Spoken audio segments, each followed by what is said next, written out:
அதான் என்ன மணி 11க்கு மேல ஆச்சே, இன்னும் ஒரு தூக்கம் இல்லையான்னு துணை இல்லாம படுத்தா எனக்கு தூக்கமே வராது. ஓஹோ, வெள்ளிக்கிழமை விரதம் சாப்பாட்டுல மட்டும் தானே, சம்சாரத்துக்கிட்ட கிடையாது. இது பாருங்க, இன்னைக்கு எனக்கு விருப்பம் இல்ல. அதான் Indian marriage act 25 of 1955 section 9 என்ன சொல்லுது தெரியுமா? சொல்லுங்க யுவரான, தெரிஞ்சுக்கிறேன். ஒவ்வொரு கணவனுக்கும் அவன் விரும்பும் போது தன் மனைவியிடம் தாம்பத்திய உறவு வைத்துக் கொள்ள சட்டப்படி உரிமை உண்டு. அதை தரம் இருக்கிற மனைவி மேல கோர்ட்ல கேஸே போடலாம். அப்படியா?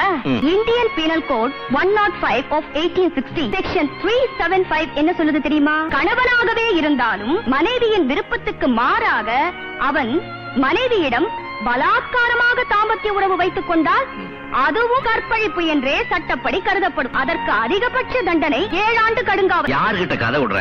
அந்த செக்ஷன் 15 வயசுக்கு கீழே உள்ள மனைவிக்கு தான் பொருந்தும். நீதான் அந்த வயசை தாண்டிட்டியே, தூங்க போலாம். இது பாருங்க, முக்கியமான கேஸ், நோட்ஸ் எடுக்கணும். சும்மா தொந்தரவு பண்ணாதீங்க, போய் பாருங்க. அங்க போய் என்ன செய்யறது? இங்க டைப் ஆகுது, அடிச்சுக்கிட்டு இருக்கேன்.